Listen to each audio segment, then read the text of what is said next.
What's going on, guys, and welcome back to Footy with an Edge. Real Madrid have just beaten Chelsea 2-0 at the Bernabeu to take a comfortable lead to Stamford Bridge in the second leg. As the defending champions and as the dominant Champions League team of the last decade, I don't think they'll be happy with their performance today. They had way more shots, XG, possession, and big chances in the game, but it was nowhere near a vintage Real Madrid performance. For how many men they attacked with, especially down that left-hand side over here, they were very sloppy in the final third, and as a result, they were often very open on the counterattack for Chelsea. And the worst part is, they actually looked worse after Chelsea went down to 10 men than they did against 11 men in the first 60 minutes. Look, I'm not here to criticize Real Madrid's performance. They'll happily take the 2-goal lead to the second leg and back themselves to get to the next round at Stamford Bridge. My point is that looking back, Chelsea could have actually approached this game differently and come away with a positive result today. And in this video, we're going to discuss exactly what Frank Lampard could have done differently to put Madrid on the back foot. As always,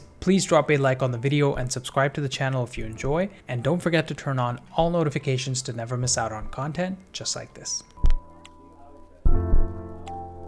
So we're going to kick things off by talking about Madrid in possession and Chelsea's defensive shape, because Lampard's plan today was very much to soak up the pressure and counterattack. Real Madrid started in a 4-3-3 but played in a 3-2-2-3 in possession that looked like this. In this shape, you had Benzema through the middle, Vini Jr. high and wide on the left-hand side, and Carvajal actually overlapping Rodrigo on the right and being the furthest man up on the right-hand side. So this meant that Rodrigo was actually dropping into central areas, playing in that attacking midfield role right behind Benzema. And you had Camavinga from left-back advancing very high, playing often on the inside spaces. And when Vini got on the ball and drove inside in this way like he usually likes to do by cutting inside, Camavinga would overlap and be the furthest man up on the left-hand side. Then you had Modric and Valverde as the two sort of CDMs playing in the double pivot, and these guys also had a very dynamic role because you'd often see Modric joining the attack on the left-hand side trying to create the overloads over here, and Valverde would occasionally support Carvajal on the right-hand side, and both of these guys at times were also replacing Cruz in the back line to build up the play. And when you kind of zoom out and look at this picture as a whole,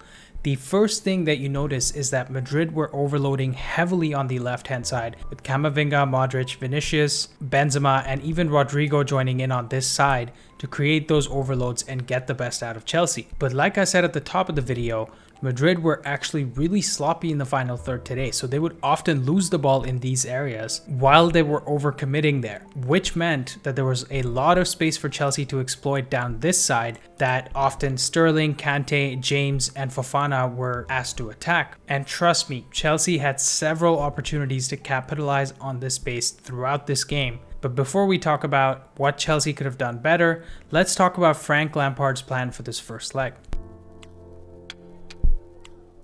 So Frank Lampard came into this game knowing that Chelsea hadn't scored a goal since March 18th when they drew 2-2 against Everton in the Premier League. And he also knew that Real Madrid had scored 12 goals in that same time frame, including 6 against Valladolid at home, 4 against Barcelona, and 2 goals against Villarreal at home. So naturally, the plan was to sit back and stop Madrid from scoring freely against you and potentially get a goal or two on the counterattack. They set up in the 5-3-2 to execute on this exact game plan with 3 solid defenders in Fofana, Silva, and Koulibaly, 2 two-way wingbacks that can defend and attack at a high level in Reece James and Chilwell. And as we discussed already, Madrid were overloading down their left-hand side, which meant that having Kante in the right of central midfield was a good decision, at least defensively speaking. And combine this defensive strength with 2 fast forwards in Sterling and Felix, who can break in behind the Madrid defense when they get on the counterattack,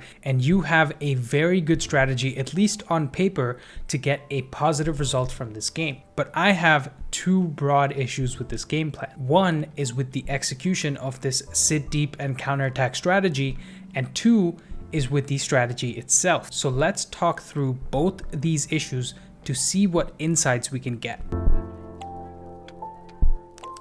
Our first issue that hindered the execution of Lampard's strategy is the selection of N'Golo Kante. Kante was very much selected in the team as a defensive cover on the right-hand side to stop Madrid's threat off the left. And I guess you could say he did okay defensively because he had 0 tackles, 1 interception, and 7 ball recoveries. But the problem was that every time Madrid lost the ball in this area, Kante was asked to be the decision maker on the counterattack. You'd have James and Fofana battling it out against Camavinga and Vini Jr. on this side, and one of these Madrid players would lose the ball to these two or maybe Thiago Silva. The ball would funnel out to either James or Fofana and it would get into Kante immediately. And Kante on the dribble or with a pass would have to find one of Sterling or Felix in sort of these areas all the way down to the final third. Somewhere here, Kante would have to make one of the key decisions to either find one of these two or maybe give the ball to them and make the run in behind to get at the end of it. Or from this area itself, he would have to switch the play to get someone like Chilwell in behind on the counterattack. Think about that for a second. You're expecting N'Golo Kante, a man who's great defensively and an above average dribbler going forward, to do two things that he's terrible at. One, play intricate passes in the final third to create an assist, or two, switch the play across the pitch to find the opposite wingback in space. So as expected, after Madrid lost possession in these areas, Chelsea would try to counterattack through Kante. They'd get about 5 or 6 men forward into the final third, and then Kante would either make a poor pass and give it away, or he would miss out on a good opportunity because he doesn't pass it at the right time, and Madrid would get back into their defensive shape and the counterattack would be over. And I have a perfect clip here to show you guys what I'm talking about. We start with Toni Kroos on the ball near the halfway line and he's about to play the ball into Luka Modric. As Modric receives it, he tries to lay it off back to Kroos, but he ends up messing up the execution of this pass and Kante is ready to pounce on the ball. As Kante dribbles forward with it, we're going to pause right here and evaluate Chelsea's attacking options. Madrid has 3 defenders in Alaba, Kroos, and Militao,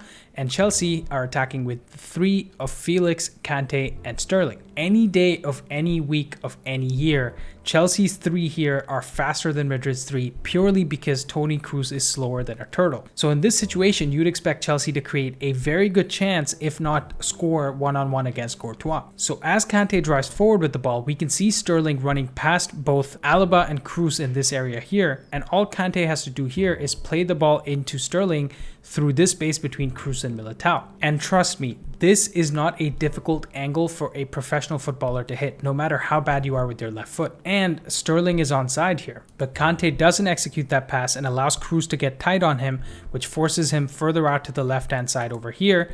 So now your only real option is to play it to Felix on the left-hand side, but Militao has already stopped trying to cover Sterling as the last man in this area, and he's already trying to move towards Felix. But there's still a chance that you can play Felix in behind over here. As Kante dribbles with it further, this is probably the most egregious misplay from Kante in this situation, because he can still play Sterling into space in this area and he can still play Felix into space in this area. But of course, Kante waits and waits and waits on the ball till he's at the edge of the box, and Madrid have 6 players back and Sterling is completely out of the game, and now he decides to play it out to Felix. So Felix is kind of forced to play it through the congested Madrid box to try and find Raheem Sterling, which he obviously can't do, and the Chelsea play is completely done. And you guys might be thinking, well, this is just one chance where this happened, and we've seen better players like Mount or Gallagher or Havertz or Felix mess up those passes in the areas that Kante had the ball. But the problem is, this wasn't the only time this happened. I saw at least 4 occasions in which Kante was dribbling forward with the ball, and he either miscontrolled it and it went out of play, or he passed it straight to a Madrid player, or he made the pass way too late and the counter was over. And this chance in particular happened in the 4th minute of the game. If he gets it right, Madrid are potentially 1-0 down at home against a 5 at the back Chelsea, which makes it a completely different game.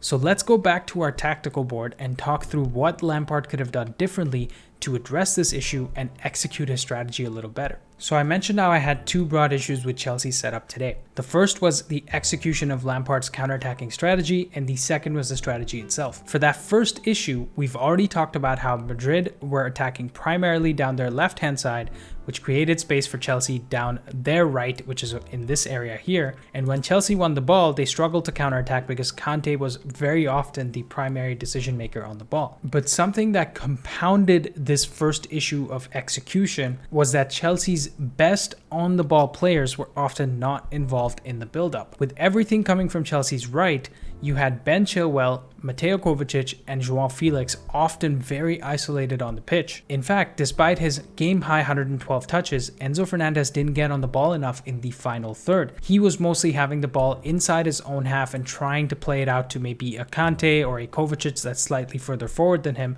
but he wasn't often allowed to get forward himself and make things happen over here. So not only were Chelsea trying to force their worst creator in Kante to create chances, they also excluded their best creators from the decision-making process in the final third. I mean, Ben Chilwell has probably been Chelsea's best player since he came back from injury, and he had about the same amount of touches as Kante in this game. And that frustration probably showed up in that stupid red card that he picked up. So to improve on the execution of Lampard's strategy, I would have played Kante through the middle and Fernandez through the right, which would allow Enzo Fernandez to get forward more and do everything that Kante was doing today, and pick the right passes to Sterling and Felix in behind.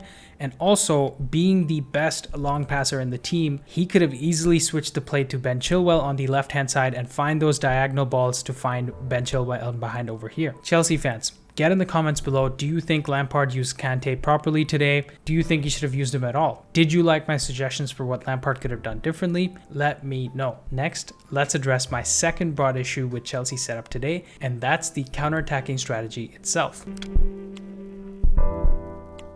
Look, I've watched a lot of Madrid over the last few seasons, whether it's in league games against big teams or in the Champions League. And here's a common thread I've observed. They can slice through any defense in the world. And this is because they have individual brilliance all across that attack in midfield.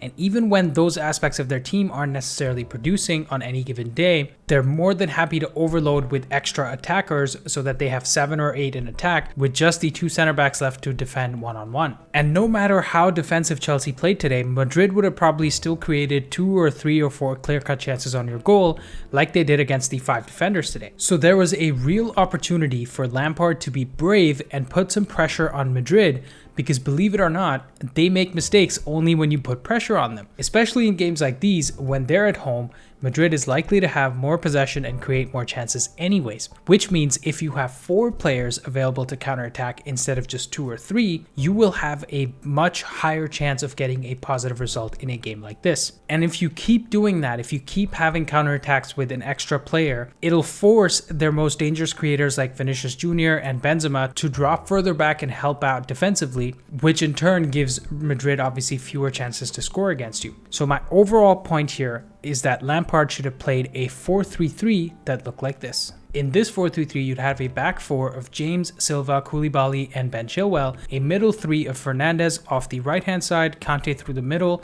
and Kovacic off the left, and a front 3 of Ziyech off the right, Havertz through the middle, and Felix off the left. And look, if you want to say they don't want to play Ziyech because of that transfer request that he put in January and his heart's not in it anymore, then why not play Havertz off the right, Felix through the middle, and Sterling off the left? Because sit back and counterattack or not, one thing that I definitely noticed was that Chelsea was really missing a target man today. Someone to play at least a little bit with their back to goal. And even though Havertz isn't a traditional striker like your Diego Costa or Drogba, he is your best option right now, and he is decent at holding up the ball. So by playing a 4-3-3 with Havertz off the right or through the middle, you'd have someone for the midfield to play the ball into, while the runners like Felix and Sterling could run in beyond Havertz. And even if Lampard wanted to stick to the 5-back formation, he should have played Mason Mount in midfield instead of N'Golo Kante. So something like this, where he would play Mount over here, Kante would drop out, and maybe Sterling drops out as well, and then you have Fofana joining the back 3. So this could be the 5-3-2 that they would have played,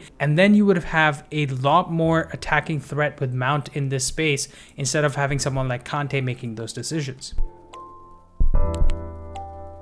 In closing thoughts, this was definitely a decent result for Chelsea considering that they just sacked their manager and are having a terrible season. Going to Stamford Bridge down 2 goals still gives them a small chance in the second leg to turn things around. But after watching that game, all I could think was Madrid was there for the taking, man. If only Lampard was a little more brave and moved a few players around, you could be looking at perhaps a 2-2 result or maybe even a win for Chelsea.